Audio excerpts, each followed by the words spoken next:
Hello. First and foremost, I'd like to thank you for choosing UCCS.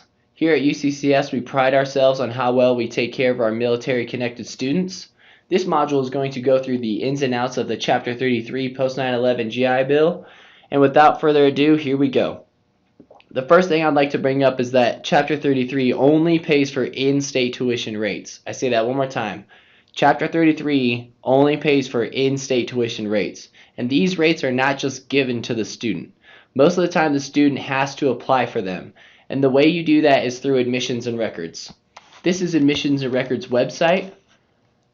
I found it by just going to uccs.edu and typing in Admissions and Records.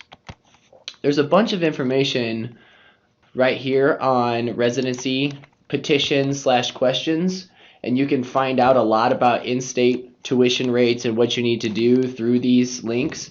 However, I think the best way for you to achieve in-state tuition rates is to go down to Admissions and Records and ask them straight up, what do I need to do to get in-state tuition rates? Because many circumstances are going to be different. Some people are going to have to do certain things that others aren't.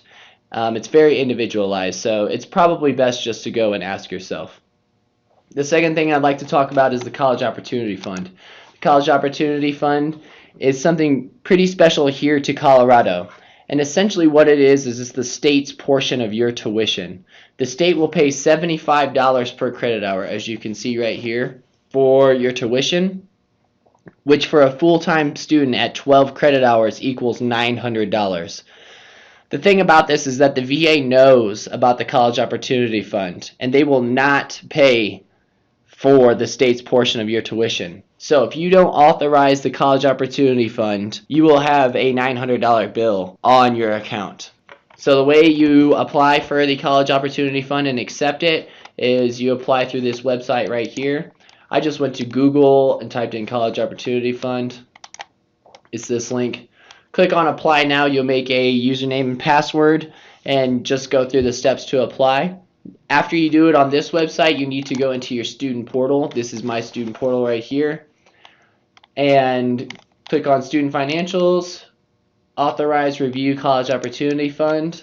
You can't see it on mine, but you will have a button that says COF Lifetime Authorization. I highly recommend you just authorize it for a lifetime. There is the option just to authorize it for the semester, but if you do it for the lifetime, you'll never have to worry about it ever again, and your cough will automatically be taken care of.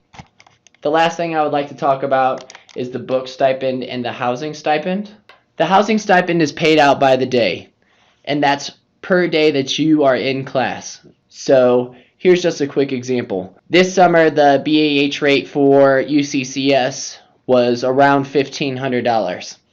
I started my summer classes on June 15th.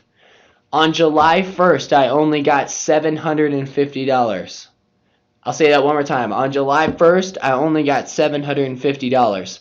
That's because the VA pays out BAH prorated to the day that you are in class. This slide is a very feasible schedule for somebody here at UCCS. Here at UCCS, 12 credit hours is full time. So for these first 5 weeks, the student was at full time with 15 credit hours, and he or she was receiving full BAH. These next 5 weeks, anatomy and physiology drops off, and the student is still at 12 credit hours, so he or she would still receive full BAH. Now, these last 6 weeks, sociology and nursing both drop off. The student is at 6 credit hours, therefore he or she will receive no BAH. To receive any BAH, the student has to be half-time plus 1. So 7 credit hours would be the minimum here at UCCS for undergraduates to receive any BAH. And that BAH would be prorated to 7/12 of the full BAH rate. The book stipend is paid out to the student, and it caps out at $1,000. It is paid out by the credit hour. So for a student taking 12 credit hours in the fall, he or she would receive $500. Then for that student taking 12 credit hours in the spring, he or she would receive $500. Now, since that student has already received $1,000, When the summer semester comes around, if he or she decides to take classes, because that student has already met their cap, they will receive no money for books. I'll say that one more time. They will receive no money for books because they have already hit their $1,000 cap. What UCCS needs. To certify the student, UCCS needs 2 documents, the Certificate of Eligibility and the Request for Enrollment Verification. We go over how to apply for their Certificate of Eligibility in another module, and the Request for Enrollment Verification is this document right here.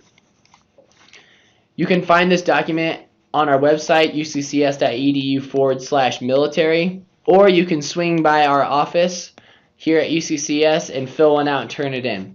We need this document every term, and essentially what it says is, hey, this is me and I want to use these benefits for this term.